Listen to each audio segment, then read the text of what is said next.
Hi, I'm Jeff Lipsky, photographer, and you're watching Behind the Brand with Brian Elliott. Hey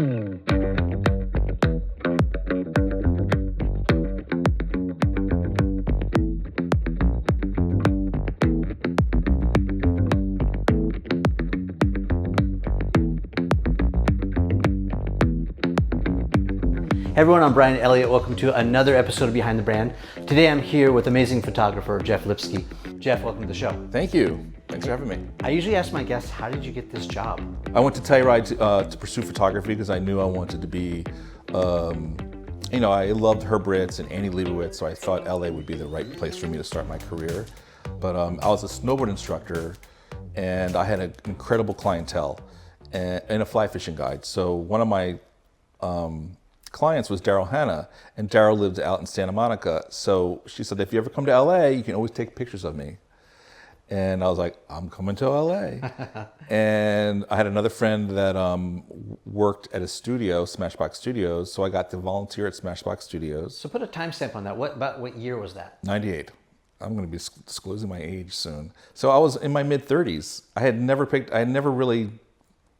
know what roll film was. Mm-hmm.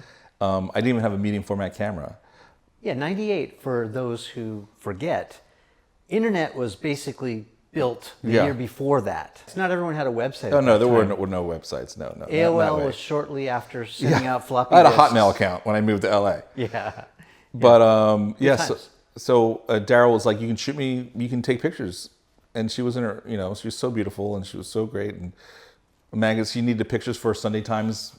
I was the one that took the picture. So I developed my portfolio by shooting her, and then also by working for different modeling agencies and things like that. She gave you your big She break? really pretty much gave me my start. Yeah, that's huge. In taking imagery in LA, yeah, of course.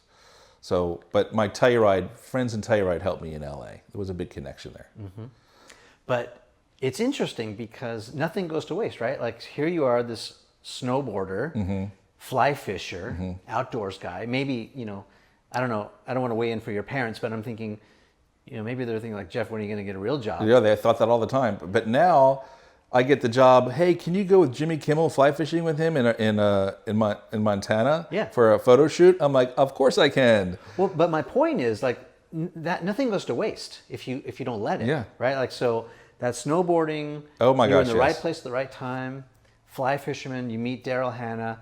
Magic happens. You took advantage of it. And what do they say? Like luck is when preparation meets hard mm-hmm, work, mm-hmm, right? Or hard work mm-hmm. meets preparation. There you are at the intersection, and magic strikes. Yep. The spark is there.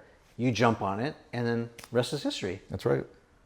That's freaking amazing. That's a great well. That's how I lesson. got out to be, to be an assistant. But I was working for a really big photographer as a first assistant, and he said, "You need to take this photo editor home to like Glendale." And I lived in Venice, and we were shooting in Malibu. And I was like, "Oh my God, this is like a 2.5 hour trip for me to take this person home." That's the end of the day. I'm done working, but that was my job. Mm-hmm. Took the photo editor home to her hotel, and on the drive home, she said, "We realized we had a mutual best friend." And she said, "You come out to New York, I want to see your portfolio." I was like, "I'll be there next week." And that person, I went and showed her my portfolio. She's like, "I like your work a lot. But you know who really would like your work? My other friend at Esquire." Mm-hmm. And they sent me to Esquire. The Esquire sent me to Premiere Magazine, and then Premiere Magazine sent me up with Outside Magazine. Yeah. And then suddenly I started shooting for all those publications. And still to this day, I still work with a lot of those publications because of taking one person home and having a connection with them. Yeah. This happens so many, I hear this so often. Yeah. It's proximity. You got to move your bones. You got to be in the right place. Right place, right time. Yeah. That's amazing. So where can people find your work? Well, if editorially, I shoot for a lot of lifestyle magazines and fitness magazines. So it could be a Vanity Fair or Men's Journal or Men's Health or Women's Health, publications like that. Yeah. And advertising-wise, sometimes billboards for television shows and movie posters and clothing brand advertisements. So. For people who are not scrolling you on Instagram every day and like drooling or envious, tell people what you do and how do you describe your line of work?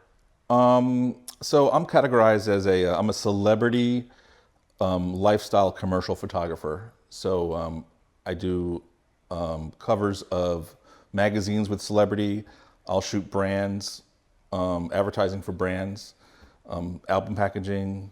And You where know, will whatever it takes me. and where will we see some of? Is that what you wanted to be from when you were young, Jeff? What were you thinking about when you wanted to? I've always wanted to be a photographer. I always joked I got a camera for my bar mitzvah, and you know, that kind of stayed with me. I've always wanted to take pictures, but my mom sends me pictures all the time. I always had a camera in my hand from the time I could walk, so I've always been interested in photography and imagery. What was your first camera? My first real camera was a Nikon, and my first camera was a little Kodak point and shoot with like a little flash cube on it. You know, a lot of people watch this show. They're entrepreneurs, they're business owners. Some of them are running big brands. I like to talk about signals a lot because sometimes I think they're overt and obvious. Like, yeah, I came out of the womb, you know, with a camera in my hand or a soccer ball at my foot or whatever if you're David Beckham, but not always. Sometimes they're more subtle and you miss them and all of a sudden, you know, 30 years later, you're restarting your career. What signals did you get to know that photography was your future? Like, did you have an eye for it? Well, I felt I always had a natural eye for it. By your definition, what does it mean to have an eye for photography? Because I think of it, and probably it's something totally different, but what does it mean to you? I mean, to me, having an eye for photography, well, it's a personal thing. It's subjective. It's your personal aesthetic. You know, we all, just like art, like I like a particular photograph because it appeals to my style, it appeals to me. And as a photographer, you're taking pictures of things that you like, or you know, the content that you like. So it's like a natural thing where you know, I'm not thinking about composition, and I'm not always thinking about light, which is the two very important things in taking a picture. It's like a natural feeling, almost. So I always hope that the images that I take, and I like them, I like that what I'm doing. I just hope that other people like my aesthetic, so they hire me to take the pictures. And while you're talking, I'm imagining Ansel Adams, you know, classic, epic, right, landscape guy, and you're very much about people. I'm a portrait photographer. Yeah. But I did start out taking landscapes, of course, living in Telluride, Colorado. I really, that was my first draw of like taking pictures of the beautiful land and the mountains and shooting black and white. So, you know, that's what started me off. Let's unpack people a little bit more. It must be challenging. I've heard a lot of photographers talk about trying to capture moments, and I would imagine if you're shooting celebrities with egos and personalities, what's the hardest part of your job? The hardest part of my job is keeping it simple. Yeah. You know, not getting caught up in all the riffraff and focusing on being creative at a moment's time. That's really the hard part. Yeah. So what is the riffraff? Like, Well, so what does keep it simple mean? You know, you get a job and there's so many people telling you what they need. The celebrity needs something, what they want. This is I'm talking specifically in celebrity photography. Yeah. The publication that you're shooting for needs something specific, and then you as an artist, you want to get something specific for yourself. Okay. And there's so many factors involved, like where can they go, where are you going to shoot them, what time of day, the entourage, the people, the equipment.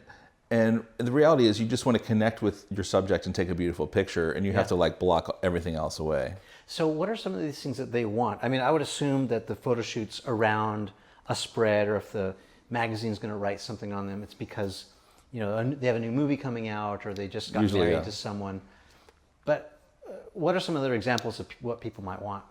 I mean, for example, every actor wants to be portrayed as a leading man. Okay.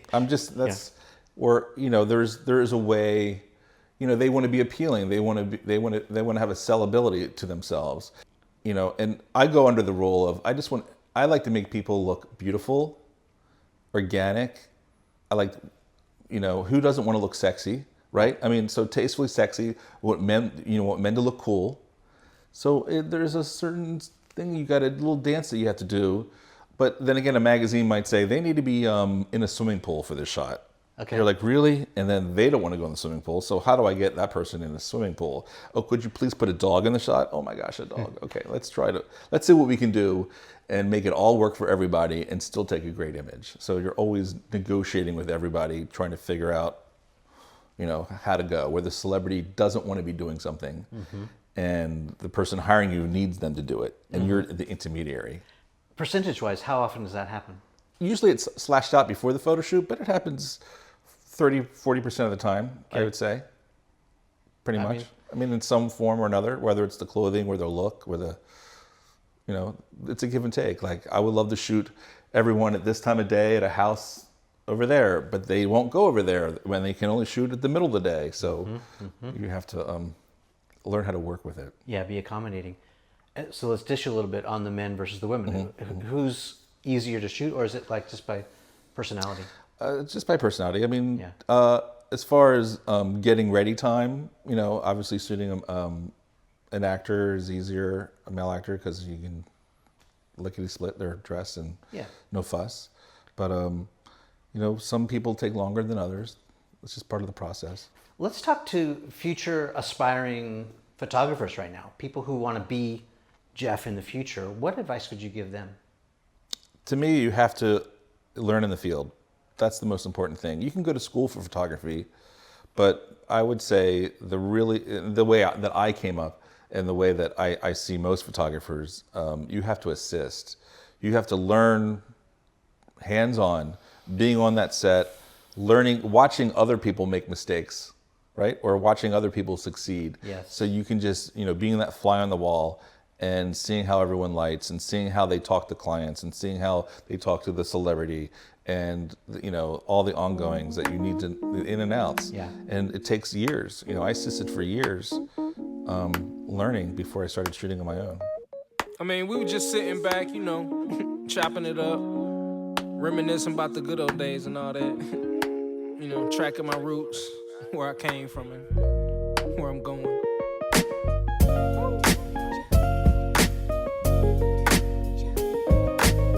But like I say, man, always said it. It's not about the destination. No. It's all about the journey.